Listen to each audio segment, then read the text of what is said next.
What's up, everybody? It's your boy Tony Ortiz here, back again with another episode of This Week in Brave Exvius. We are here on November 30th, 2022, and Nier has arrived. It is finally here. It took a long time, probably longer than most of us thought. When you announce something an anniversary in June, you really kind of probably thought it would come like late, maybe late summer, like late last week of August, or maybe like sometime in September.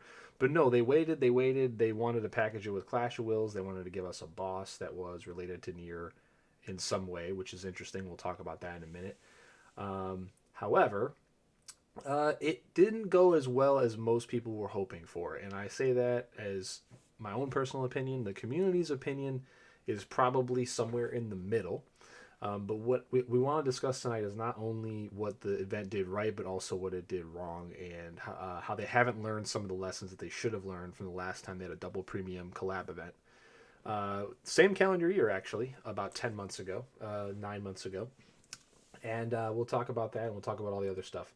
So let's dive right in. We will cover the news, too, for next week, just because it's like 2 bits of information. So there's nothing happening next week. But this is good news, actually, because that means you can save all your Lapis for Christmas. So hopefully we'll get some Tiana buffs, and we'll get some, new unit that's really cool. All right, so let's talk about the polls. All right, so as everybody's familiar with, we talked about it last week. There was a 36K step-up banner. It gave you no coins and no tickets for the units, which are, exchangeable for rewards or for a pity copy. But you were guaranteed an A2 or 2B at the end. So, basically, pretty good deal. Nothing like that existed in the previous iteration of the last double premium collab banner. Let's just go ahead and get it out right there right now. Xenogears. I'm very well known for my opinion on the Xenogears banner, and I think I'm one of the most qualified because I pulled on it despite it being probably the worst collaboration they've ever run. So we're going to compare a lot of the Nier stuff to Xenogears because Xenogears was in this calendar year for global, and it had the exact same format of 2 premium units, 60K for a pity copy, and an event that accompanied it. Now that was a Vision World, and this is a Clash of Wills, so we'll note the differences there, and we will talk about the Clash bug at the end of the talking about the event. But when we talk about the differences between those two things.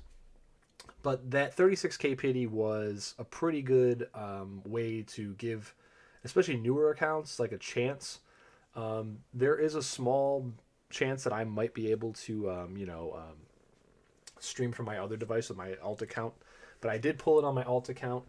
I got the same results on both my alt account and my main account. I got a copy of 2B on my way up, and then I'm sorry, I got a copy of A2 on my way up, and then I got A2 as my guaranteed one or two at the end. So I did not have good luck with it, considering 2B is pretty much after 6 days of playing confirmed to be a much better unit than A2 is, especially since you don't need her EX3 and you really need A2's EX3 being an SLB unit. I mean, you want the card, but if you have them both and you plan on using them both, I would definitely EX3 A2 first, just because having your SLB come off a cooldown a turn earlier is just huge. That's just the way it goes.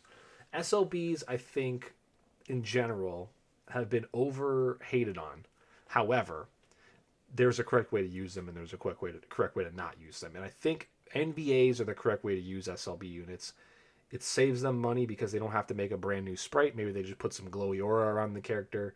They don't even necessarily have to animate a whole nother limit break. They can just kind of like put some flashy stuff in the limit break. You can even change the limit break's frames. Nobody gives a shit if the limit break's animation matches what the actual frames of it are. So you can use that to fix old units with garbage frames on their LB, give their SLB Bolting Strike or Extreme Nova, and just put some sparkles on it, and everybody will love it. I don't think it's smart to go SLB, especially with the premium unit, because of what we just talked about. Like having to go to EX3 on a unit that costs a ton to get copies of and fragments for is just backbreaking. It's awful. It's horrendous. I think the only positive thing I can say about Xenogears over Nier is that they were both shift units. So there you go. It is what it is, right?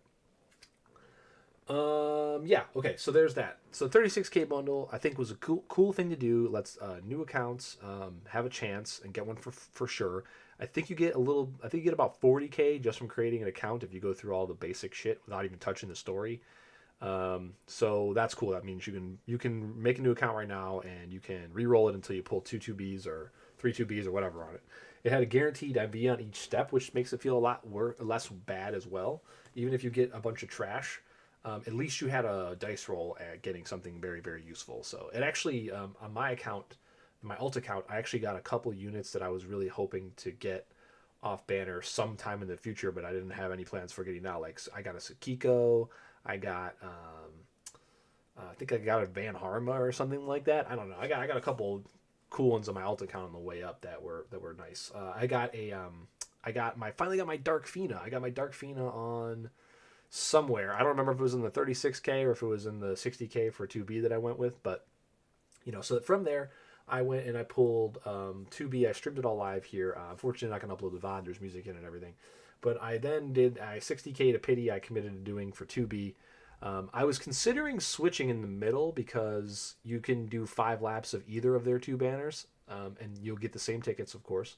So if you do 3 laps and get like 4 2Bs in your 3 laps, it might actually be smart to switch to A2 and do 2 laps of A2 to end up with 20 tickets and then pity one, whichever one you need more at the end. I was thinking about doing it, but I decided to back off, and because I really wanted to go 2B to EX3 if possible, so I just went the whole way. I pulled 4, which matches what I pulled for Wilk, or it was one less than what I think it's one less than I pulled for Wilk, which is not bad. And then I pitied another A2 instead of a 2B because I needed an A2 to get to EX2. So I got both units at EX2. It started out really poorly. I'm pretty sure on my main account. I think my 36K was really bad actually, and I got all my good off banners on my 60K laps.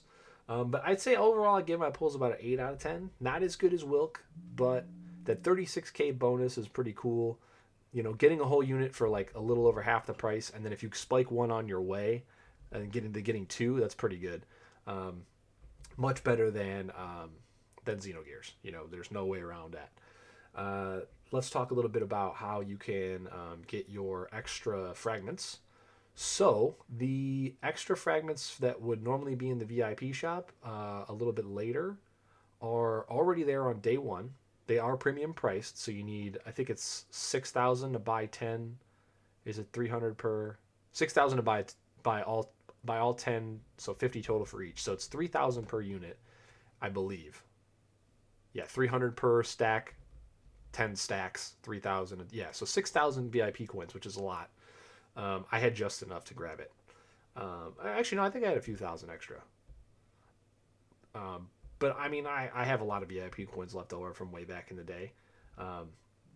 From the last Xenogears banner, actually, believe it or not. When you spend that much Lapis, you end up stacking up a lot of VIP coins.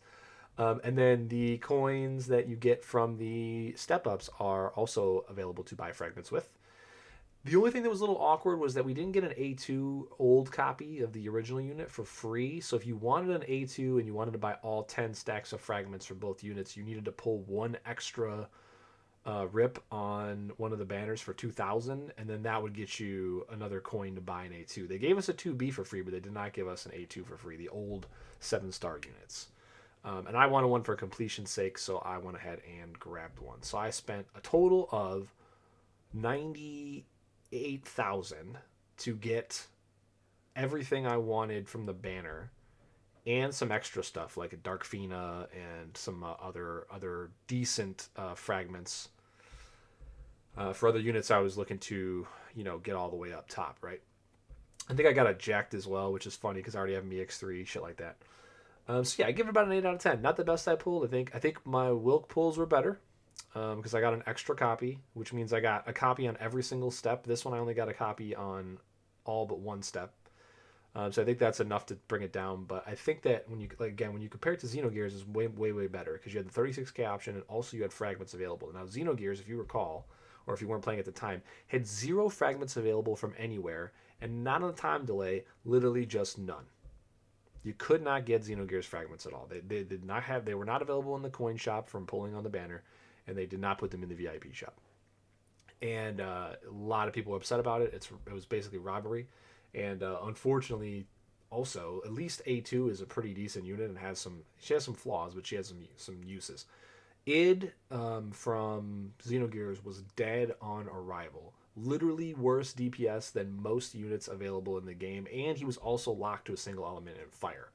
And they priced him at premium and didn't give him any buffs. Now, he did get buffs in JP, so when we get a rerun, he'll probably get those buffs. But by the time we get a rerun of Xenogears, probably around the same time, February ish, he's probably going to be priced out of doing damage again because we're going to have a lot of these 150 base killer buff or these 150 base buffs are going to be a lot of these damage units coming from now on. You know, we're going to get premium cloud, we're going to get Sephiroth's upgrades, shit like that. He's a damage finisher with his LB. That's like all he does. He's locked to fire, and the mods on it are good, but like by the time we get him, you're probably going to be bringing global units that have morale skills to DV or Vision World instead of him. So that's really, really unfortunate because he's all the mech shifting units are awesome, and even the like Nicolia and the other one, like the ones that aren't Xenogears, but like they shift into the robot form. I think that's the coolest use of the Brave Shift mechanic that there is.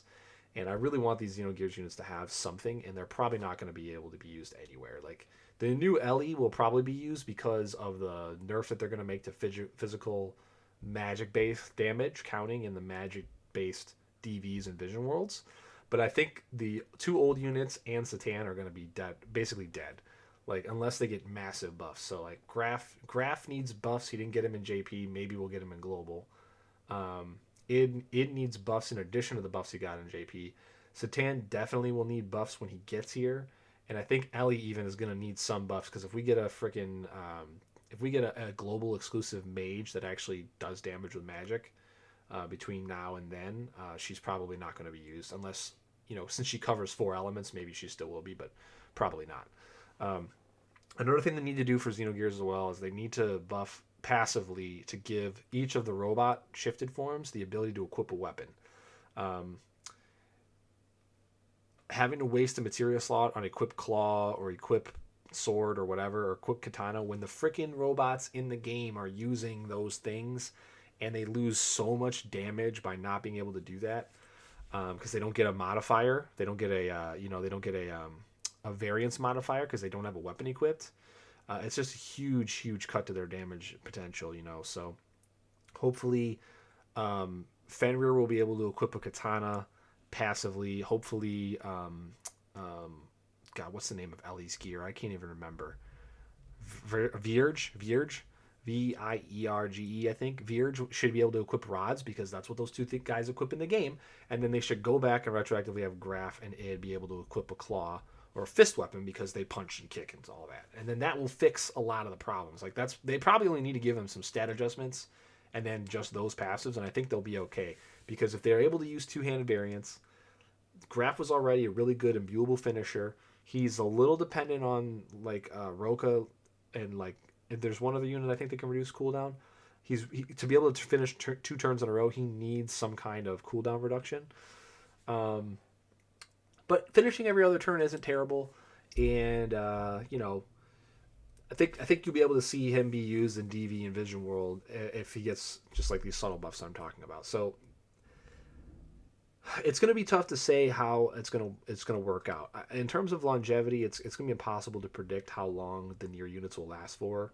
But I think they're pretty future proof in terms of like the next 6 months or so. I don't know if you'll be seeing 2B a ton, considering she does really only amazing damage when you can use light, and then like pretty good damage when you can use lightning, and then not much damage at all when you can't use one of those 2 elements. So being soft locked to 2 elements is not good. Also, her katana does not have the passive attack it needs to be her best in slot weapon, which is very weird. So there's going to be times where you're going to want to take Chizuru, somebody else that wields the Dark Vision's katana, and then do you have room in your party for 2B at this point? Depending on what comes in the future, I don't know. It's going to be tough to say because Chizuru is just better damage, I think, because she can use her own katana. She has a passive 1,000 boost on the katana, which puts it on par with the Dark Vision's katana. You can hand the Dark Vision's katana off to somebody else. Now, maybe you're going to be handing the Dark Vision's katana off to 2B for a while. But the minute you don't have a lightning or light fight, is she going to be able to do enough damage to get in your party? I don't know. Probably not. especially when you consider Kaito's right there with his ridiculous breaks and also happens to use katanas. So Kaito is probably going to last longer, to be honest, until we get like another breaker that's like as good as he is. With 4 killers, an element that he doesn't need, and like 90 breaks for defense and spirit, like it's going to be really tough or like 89 or whatever he has. I think he has 89, 88 or 89. It's just going to be tough to call. But the Xenogears units were pretty much, like I said, it was dead on arrival. Graf was usable for about 4 or 5 months, but he wasn't the best finisher, and you kind of only used him in like weird spots like trials and DV. And you usually would use him in DV when you could afford to bring EX3 Roka as a support in that same one. So Earth, basically, because you wouldn't want to have the cooldown reduction of Roka be the only thing she's there for in a, in a thing where you're trying to do as much damage as possible. Since she has Earth Imbue, you could bring her to Earth ones and she'd be okay. And then she wouldn't. You could bring 4 other damage dealers, right? She could be your passive provoke if you needed it, and then do her buffs, and then she could let Graf finish. But then again, maybe you didn't even need to bring her, like, because you're not. I'm only talking about EX stages. You don't need to bring her for any other stage that you can 1-turn. But for EX stages, you're probably gonna have to 2-turn them. And so if you're gonna want to finish 2 turns in a row, make sure you don't get wrecked. You usually had to bring her, and I used Graf in a couple DVs as my finisher, and then I think because I didn't have Esther. But then by the time we got to like Kaito, we had Roberta, we had all these other great chaining units and stuff, support units that could also deal a little bit of damage. By the time we got to Anniversary, he was dead. So you're talking less than 6 months for Graf, probably about 4.5. Because then you could repull Esther, and you had all these other options. So we'll have to wait and see. One thing about premium units being a double premium unit and going into a Clash of Wills, that's actually a very huge disadvantage compared to Vision World, is that their EX levels are going to make you potentially locked out of doing rank 1 content. So, like, I'll just show you my party here, for example. Like, the first strat I saw that Sinzar posted was this strat right here. Now, the problem is, if you don't have EX3 Sakiko, Sylvie, and Kaito for this, if you don't EX3 one of your 2 units here, you can't stack all your modifiers. So this is a huge issue, and just kind of speaks to why they should readjust this whole system and at least reduce this by like 2, or reduce it altogether to where you could to where you can bring a like 7-star unit as one of your units. You can make 7-star units relevant overnight if you reduce this stupid star level to max buffs at 15 or even 14 is my opinion. It should be 14 EX levels. I don't know. This is rough. There was nothing stopping you from bringing Graf into their own Vision World, but there is this huge paywall potentially stopping you from bringing in A2 or 2B into your attempt at a rank 1 clear. So that sucks. So I just wanted to mention that. Okay, I should have just stayed in Clash of Wills. So now, the other thing we're going to talk about is the boss. So this boss is Arak-2. This is a little cute play on words because in Japanese, 2 is the character ni, or as we would pronounce it, ni with the long e sound. The character e is in Japanese it's tough to describe. Like, I'm not going to go deeply into it, but Arak-ni is the way that this is supposed to be pronounced if you pronounce it with the intention. Although I think that Arachne is how you're supposed to pronounce the word in English, but who knows. Anyway, this is a completely original sprite. This is not from Nier. They designed this themselves. So that's cool. Like, I'm into it. It looks really good. It has some interesting mechanics. So we'll just talk about it very quickly. What happens is when you break this boss... Well, first of all, this boss has a barrier mechanic you have to get rid of.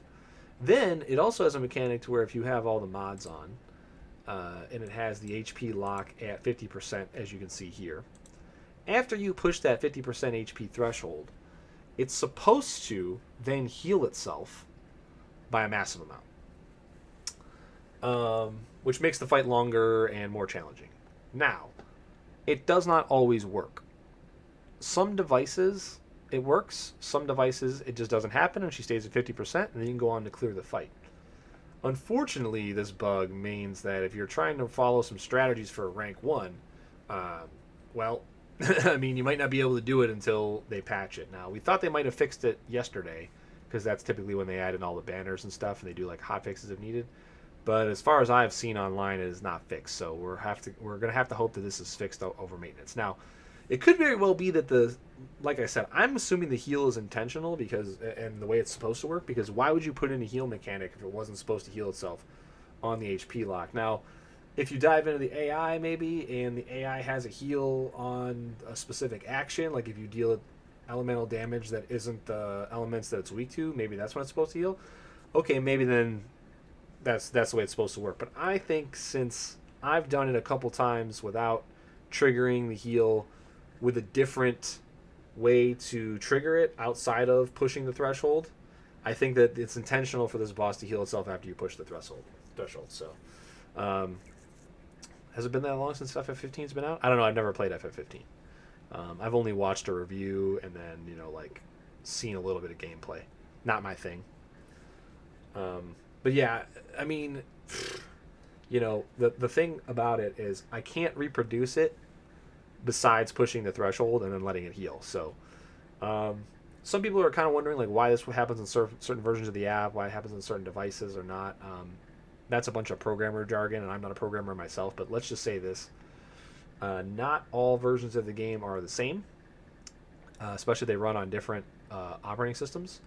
And if you use emulators to play, those have a much different set of framework than your mobile device does. Okay, so just as an example, I used to play a mobile game called King's Raid. Once every quarter or so, I would have to go and manually grab a .apk file and install it into the emulator for my app to be able to load after, like a title update or whatever. These kind of things happen. So I'm sure that they're aware of it. It will probably be fixed over maintenance. The question is, what compensation do we get? Probably going to be garbage compensation. I think we should get 10k dark matter. I don't know about you guys, since we were already robbed of 10k dark matter over the last 13 months anyway. However, we're probably not going to get much. But what can you do? Gumi. That's the way Gumi likes to do business. But otherwise, it's a kind of an interesting fight. I think it's kind of cool for a barrier mechanic to be around. It means bringing people that can dispel is something that you want to look out for. I don't think there's ever been a reason to bring a dispel before, except for, I think the last clash, it was not dispellable, but you could use Kaito's reduce the amount of turns that the enemy's buffs had. Was that what was working? I think it was that, something like that. So you could bring Kaito to hit him with this one ability that said, take 3 turns off your buffs. And then the buffs would wear off on the turn you wanted to do your second round of DPS, and then you would, you'd get it. Instead of having to wait 2 more turns or whatever and risk your morale score going down. So that's kind of cool. So bringing perfect dispellers to this fight makes it, I think, slightly more interesting than the first fight. And that's kind of how things go in Clash of Wills. We get 3 in a set. The first one's usually pretty easy. The second one is slightly harder. And then the third one is like where they try some crazy stuff. So, all in all, if I analyze everything up together, the options that we had to make purchases, the availability of the materials we needed to make, compared to how other double premium banners that we've had, compared to the other double premium collaboration banner that we had this calendar year, the Clash of Wills itself, taking into account how feel bad it is to have EX3 versions of premium units to even do your Clash rank 1 attempts, the bug for Clash and all that, I'd say, and then the events, the equipment that we got, the sword upgrade not being two-handed, the helmet upgrade being whatever, the free stuff, them not giving us a copy of A2 for free, you having to pull an extra step, when they were giving us a copy of 2B if we missed them, all that. You take in all that into account, and, I have a rating for the event out of 10.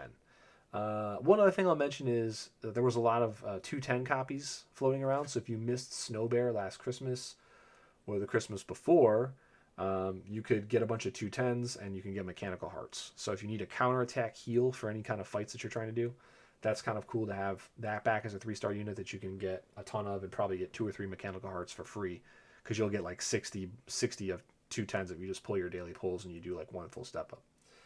And also one other big thing I want to mention is the rates. The rates for the banners were much, much better in this double premium event than they were for Xenogears. So most people I've watched pulls of have gotten 3 to 5 on their way, which is, anywhere from 0.6 to 1 per lap. Xenogears, I think I got 1 graph and 1 id total. And I pitied four sets. So that's 260k. I'm sorry, 240k lapis. And I got like barely enough to get my units to EX2. We also didn't have fragments available. So that being said, I think that the Nier event is a general improvement overall. However, it's still lacking in a lot of the places that I would have normally given it more benefit of the doubt on. Now, I initially had this rated at 7 out of 10. I think this is pretty good for the collaboration banners. If you're going to double premium us, this is okay. I don't like how unfuture-proof the units are. I don't like how you didn't put 1,000 passive attack on 2B's katana, which makes it weaker than the Dark Vision's katana, which half of us can't buy because we don't have dark matter. I think that was a shitty mistake. Obviously, the bug with Clash. I think that kind of washes out with how cool the actual fight and the design of it is. And then, all that. Now, the extra banners, making the fragments available, to me, that all puts it at 7 out of 10. However,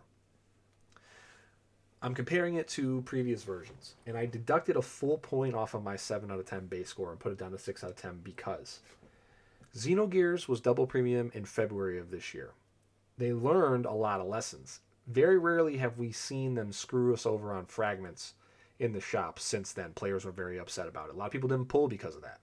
Okay. And I think they even came back and added them again later. They added fragments to the VIP shop, I think, when they had no intention to. A week, like the day after they were off, the banner was gone. That might have happened. I don't recall. So they've learned that lesson and they haven't made that mistake since. But they haven't learned any of the other lessons they were supposed to learn from that banner. They screw people and they put Esther out right afterwards, within a month. Basically, almost. Maybe like 4 or 5 weeks later that Esther was out. Way better of a fucking unit to pull than either of those two, and properly balanced, had the field mechanic, which was a huge shift in the meta, and then it had a very useful set of 2 forms. Like a lot of strats don't use Esther's tank form, but they definitely could. And with the Xenogears units, you basically don't use their base forms at all. The base forms maybe throw buffs out, and then you shift, and then you sit in the other form. So even with a true Brave Shift unit or a Trance unit, not having both forms have useful stuff in it is very, very detrimental to the unit's overall lifespan and probably just fun to use. Like, look at Chizuru. If you want an example of how to do a Trance Shift unit correctly, that's it. Like, incredibly good support in the base form, really incredibly good damage and tag chaining, and she's a self finisher in the shift form. It's like, and her weapon was properly scaled. I don't know. So the lessons they should have learned from how bad Xenogears was, how good Anniversary was, and how positive people responded to that, and with the amount of lead time they had from announcing this to actually putting it out, I feel like they could have done a much, much better job.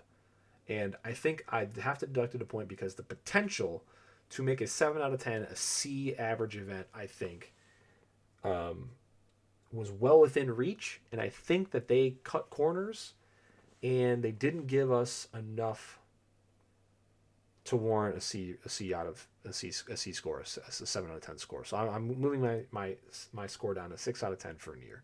I'm actually slightly disappointed. I wish it was better. I think it could have been way better, and I think that I don't know if it's bad decisions in the boardroom. I don't know if it's lack of people working on the game. They don't have enough programmers and engineers to get things done. I mean, these class errors every month seem to be pointing that way. I mean, I pulled this theory out a couple months after Anniversary. I want to say like like late August, early September, I pulled out the theory that the game after 6 years and after all the revenue they got out of the sixth anniversary, they probably got more revenue out of the sixth anniversary from people coming back to the game and doing all that crazy stuff than they thought. And they probably had to retool and go, oh, we should actually fully actively support this game for another couple of years. I think they were probably thinking, let's blow it out for sixth anniversary, and then after another year, we're pretty much going to go into maintenance mode, and then we'll run maintenance mode for a couple of years, and then we're going to cut it. I think anniversary probably made them retool that decision. However, they didn't go out and hire more programmers and scale up and ramp up to be able to handle actively supporting the game at that pace for another couple of years. And I don't think that they plan on ever doing that. So Global trying to deliver a unique unit every month, the upgrades, the story events, an extra game mode, and so on, that has a bunch of weird and different mechanics that are not available, like that they have to deal with. They get no support from ALIM on this because they made this shit up.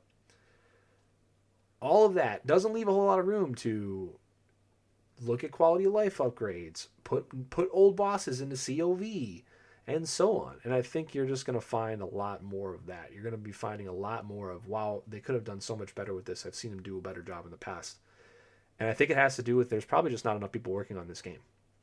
And I don't know if it's because the revenue doesn't justify it or if it's because Gumi doesn't want to give back to the community for the potential to get more back from the community. You know what I mean? So like when you're a game developer, you have to invest in your players the same way your players invest in the game. It doesn't work the other way around. Like if you just dump garbage trash into the game, nobody buys it. Ask EA and Ubisoft about how that works out, okay?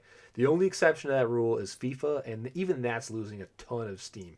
It's losing so much steam that like EA doesn't want to pay FIFA for the rights anymore to call the game FIFA. That's how much steam it's losing, okay? I mean, it's responsible for a ton of money, but people are wising up. Parents are cutting off their credit cards for kids that play Ultimate Team. Most people who play Ultimate Team now don't bother anymore. The casual players, they've made the game so much less fun.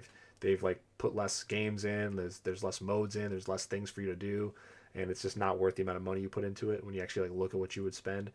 And that's the problem. When you don't put out quality content and you don't put out quality DLC, nobody's going to buy it. Take a look at CD Projekt Red, for example, in Witcher 3. Witcher 3 puts out only 2 DLC packs, but they're gigantic, and they have a ton of cool stuff to do, and they add all this stuff to the game. What's up, Flip? How you doing? Everybody buys them. Then they include them with their like anniversary edition a year after the other one drops, and then they put that out for like $10 less or whatever, and then everybody who didn't buy the game buys that. So that's how, and then you can see how they screwed things up with their next project, and they launched it before it was ready, and then so on and so forth, right? So companies do these things. Every aspect of history in gaming pretty much shows them what's going to happen, but the people up at the top still make the same wrong decisions over and over again, and part of that has to be about the money that they hope they're going to earn in the short term. That's why all these bad decisions that get made. There's no way anybody who is thinking about making money for 10 years, after launch of a game is going to make these awful decisions leading up to and the development of and the rolling out of their game, right? So like I said, I think 6th anniversary, they did not expect to do as well as it did.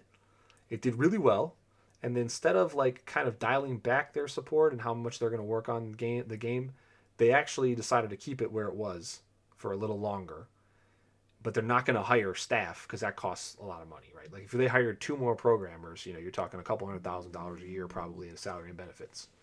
If they hire like another quality engineer, that's going to cost 80 90K, blah blah blah blah blah. I think that's why you don't have, like, I like Tony a lot, to be honest. He's not a community manager. I've said this in the past. Like, he's not out there on Twitter 5 days a week, on message boards 5 days a week, interacting with the community, not at the level that we had in the past.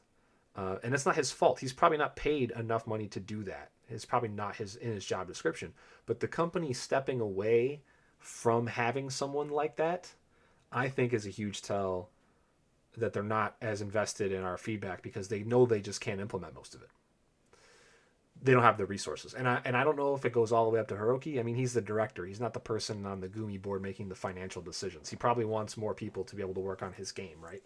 But he has an X amount of money that he's given to do X amount of work with, and you know, that's just the cold hard facts of a corporation. Um,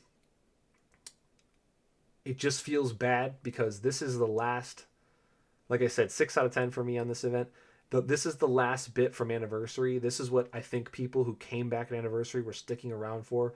They were happy to see Anniversary do as good as it was. Chizuru was a big hit. I think Sakiko did pretty well. Lilith has some huge glaring flaws.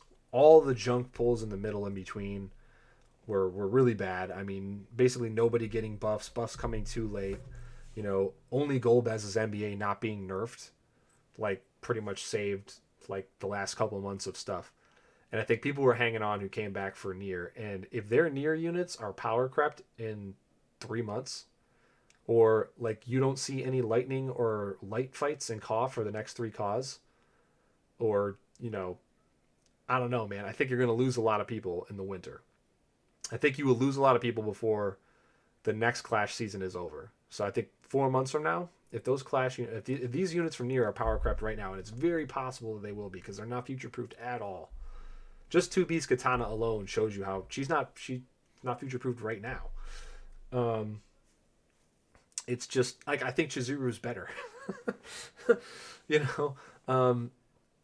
It's tough. I hope that these people hang on. I hope that Gumi can do more with Christmas to kind of like steady the ship, and I hope that like whatever they give us in January, and I hope the Xenogears rerun, like I hope they can do everything correctly, because I think there's going to be a big drop off in players again if that doesn't work out. So that's my overall thing on the Nier front. I mean, I would talk about some of the Nier fights. They're not really worth talking about though.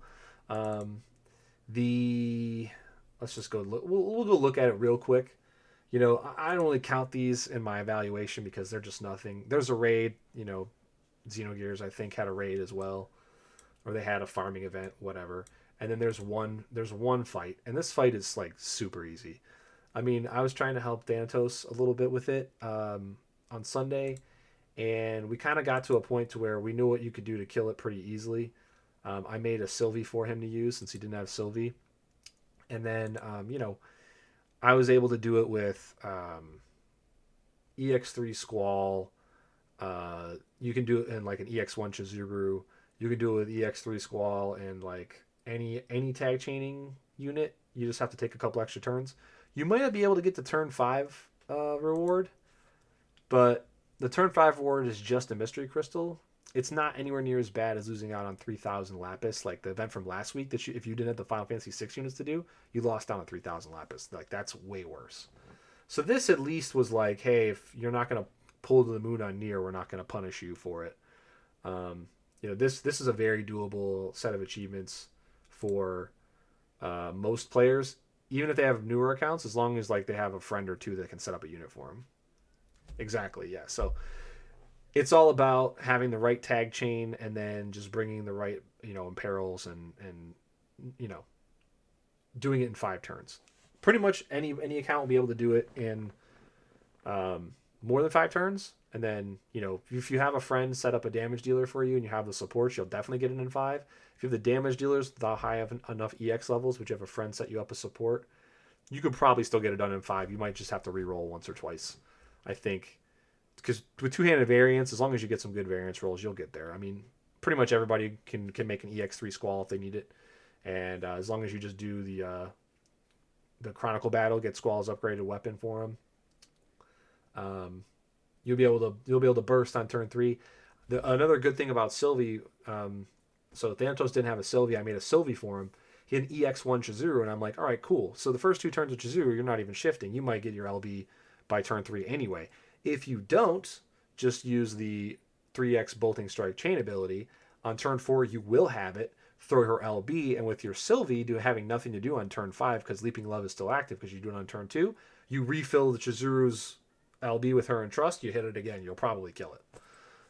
Yeah, exactly. Solo jump units, like any of the new ones I think can do it. This one is way easier than like the one where you're locked to a series, especially when none of the units in the series are good, like Final Fantasy VI. when Celeste and Cyan are your best units, it's a lot harder to do. Oh man. So I'm so sad because like that's my favorite mainline game, but Gumi and Alim just hate Final Fantasy VI, I guess. All right, well that's pretty much everything. I think I talked about everything related to the event. Let's see, we got some old notes here, or some non event related notes. Oh, Child's intrinsic ability. It's only 3 crowns. I made one. Fuck it, why not? He's not going away. They just gave us freaking mechanical hearts, so like counter meta is going to exist for at least another probably whole clash cycle, I would think. Maybe they invalidate him with a better version of him for Chinese New Year, or like they pick a different unit and just make a better magic tank, but like it doesn't have a counter mechanic. I don't know. We'll see. I kind of already talked about what I think Gumi needs to do. I kind of summed that into the Clash event, my rating of the Clash event. I kind of also mentioned like Chamber of the Vengeful was a really cool idea, but I thought it was a super ambitious idea. I was like, how are you going to adjust stuff and put it in Chamber when you're working on Clash every month and you can't get that shit pushed out without errors? I talked about dark matter as well. I wish we would have gotten more dark matter. This is the perfect time to do it. I still have 100k lapis. I'll mention that. That's one of the positive things about this event, and the rates being a lot better is like if you saved a ton of lapis now, you're rewarded because you just have a ton laying around for stuff in the future. So I think that the rates on a premium banner, if you want to charge a premium for it, they got to be really good. Like the average person needs to pull 2 or 3 on the way to their pity minimum, and if people are pulling 4 and 5 regularly, that's great, because that's not how Xenogears was at all. You were lucky to get 1 on your way to pity with both Xenogears banners. Like I said, I pulled 4 and I got 2 total that weren't my pities. It was pretty awful. The one thing I think that I know I mentioned that they really need to do is buff JP units. And you don't even have to change anything, just adjust the numbers. When you bring a JP unit over, add 100x onto the LB modifier if it's a unit that wants to use its LB. If you bring over a breaker, just change it from 85 to 87. I don't know, just that is not that hard to change. You're not exporting the game back over to Alim, so it doesn't really matter what you change to this version of the game. I can understand why Alim doesn't do things, but I mean, if you're importing a lot of that stuff in, including bugs anyway, and you're not doing any kind of cleanup work before you push that shit live, it should not be that hard to change stats. I'm not a coder, but you can change stats pretty easily, and I mean statistics as in like the stat value in a set of programming code, And then we'll close it out tonight with the big question.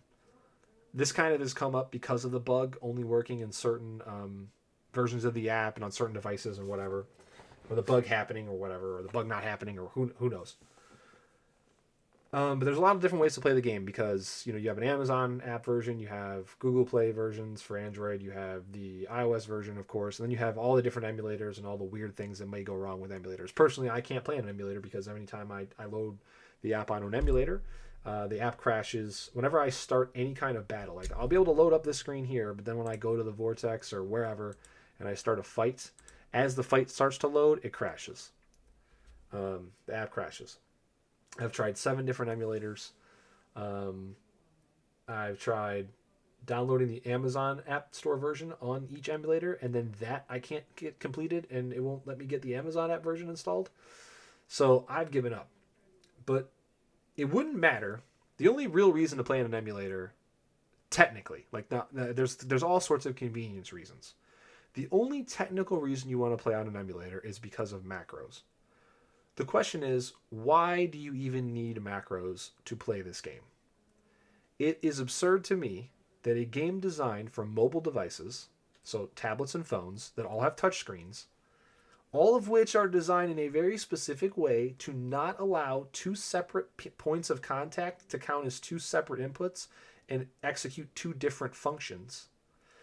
It is absurd to me in a game where you need that to be a thing, that you don't have a way in the game to override the way mobile devices work. Now, If every chain was like Bolting Strike and Extreme Nova, where you could be 6, 7 frames off and it still chains, whatever, doesn't matter.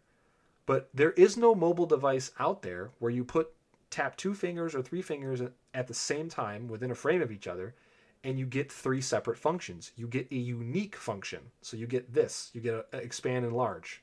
So whenever I tap 2 times on a mobile device, the mobile device is thinking, oh, he wants to expand or enlarge this thing. If I tap 3 fingers, it's like, oh, he wants to swipe to a different window or next app or whatever. You're never going to be able to change the base functionality of the device itself. I'm hoping this isn't too technical.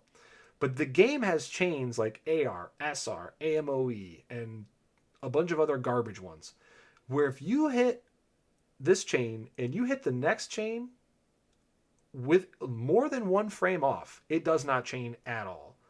It's stupid.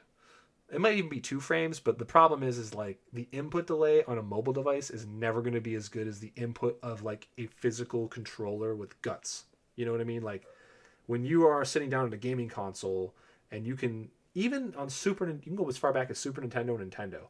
The console can read a 1 frame press, a 1 frame depress, and a 1 frame press again. Like Legend of Zelda: Link to the Past, hovering, look it up. Okay, that's how good consoles and controllers are at detecting that kind of stuff. I don't even trust the phone to be more than 2 frames within accuracy of tapping something. Because you're tapping, the screen's reading it, then it's coming in, and whatever. So how the game doesn't have like a menu where you can go, okay, I want to send these 2 things at the same time, then I want to wait this interval. The game has a set of options on repeat that has frame intervals in there.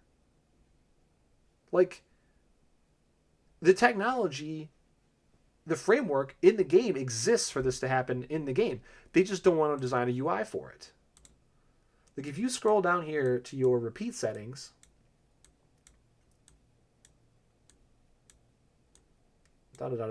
you have a frame interval repeat option. Notice how bad this UI is though, and it's a slider instead of, showing you. Now you have to look at this little box up here. You see this 4 frame, 5 frame, whatever. Now this really, the slider should have the number right on it, so you don't have to know to look up here, because part of designing a UI is making it as idiot proof as possible, and this is obviously not perfectly intuitive. You're sliding something and then you have to look back up when we're an up to down reading society for the information you're changing. If this button's going to exist, this shit should be reversed. The interval should be above where it's showing you the value. But this exists in the game, right? Now the auto button does send everything off in the same frame, but if you need to hold stuff back after chaining, you can't use the auto button. So you can see how there's just all these layers of user interface failure that I'm sure will never get fixed. But when the game launched in 2015 and all these horrendous chains were in the game and people were using macros from back then, I remember my buddy Rick, you'll see him in chat sometimes. He was using macros in 2016 on his PC. I think you're limiting the amount of people you're going to attract, the audience of players, by having a system like what I just described, where somebody can't just sit down on their phone, chain two units with the same family correctly, because the game doesn't have the functionality to allow them to do so built into it by itself. You have to use external tools. And it's weird because like Final Fantasy and Square Enix as a company really hates external tools. Like go to look at Final Fantasy XIV's policy on external tools, third-party tools. They'll ban you if they find out you're using them. I mean, you kind of have to like blatantly be doing it, but like, you know what I mean? So yeah, it's really tough for me to like get past that. I think if the game had a longer life in front of it, like 2-3+ years, and it was going to get good support, something like this would have been addressed by now. We'd probably have at least another boss in Chamber of the Vengeful. We'd probably have some better UI updates. Certain things would be sortable, like chain cap, and we'd have a different little highlighting rung around materia that could only work for a limited series or set of units. Like your attacker for Final Fantasy 13 would have like a little orange ring around it when you were trying to equip when you opened up your lightning's materia equip. That kind of stuff would be in the game, I think, if they actually had a plan to support the game for 3 or 4 more years. I think they're going to support the game for 3 or 4 more years, but they're only doing it because they did really well with Anniversary this year, and it kind of like changed their minds. So, yeah, absolutely, that's a good point. You can look at the Japanese update schedule and try to figure out when stuff's going to come, but it's not 100%. They will switch things around. They will leave units out sometimes. So you can kind of like do the math. I don't remember if Xenogears came with any Vision World or anything. I think it actually came as 2 separate banners on 2 separate weeks. So that should indicate a Vision World, but it might have just been a rerun of the old Vision World. I have no idea. I don't remember. My guess, though, since it was, what, like 3 months ago in Japan, it'll be 3 months from now on global, because it's about a 6 to 7 month delay. So I'm thinking February. They're not going to be Clash units, obviously, because they already exist. I think your February morale unit's going to be Chinese New Year. So I think they'll probably hold a very similar schedule. First week or two of February will be the Xenogears rerun. And I don't think we're going to have any collaborations in between. I think they pushed all the collaborations out from JP just so they could get them all out of the way. So they could try to catch up on a lot of the shit we've missed and so on. But yeah. That's... it was a rant-heavy episode, but hey, man. I mean, we've had like no news for like the past like 6 weeks, so it was all coming down today for sure. I hope you guys did well with your pulls. I hope you're enjoying the Nier units. I hope that they retroactively go in and give 2B's Katana another 500 passive attack, so it's actually on par with the Dark Vision's Katana, like Chizuru's Katana is, and so that you can bring her and another Katana wielder together, and actually use your Dark Vision's weapon that you paid 10k for. Like I bought the Katana, thinking that they would not do this kind of thing, and I would have rather bought the Magic Sword, because the Magic Sword would actually do me much better than the Dark Vision's Katana does right now. So there it is. Hey man, that's cool, man. Yeah, I should have my EX3 Titus in the next couple days, and I'm also very close to EX2 Fina the Return. And what's even going on with my shard party right now? I'll throw it up here real quick just so everybody can take a look. What's going on with my shard party? So Kiko has a long way to go.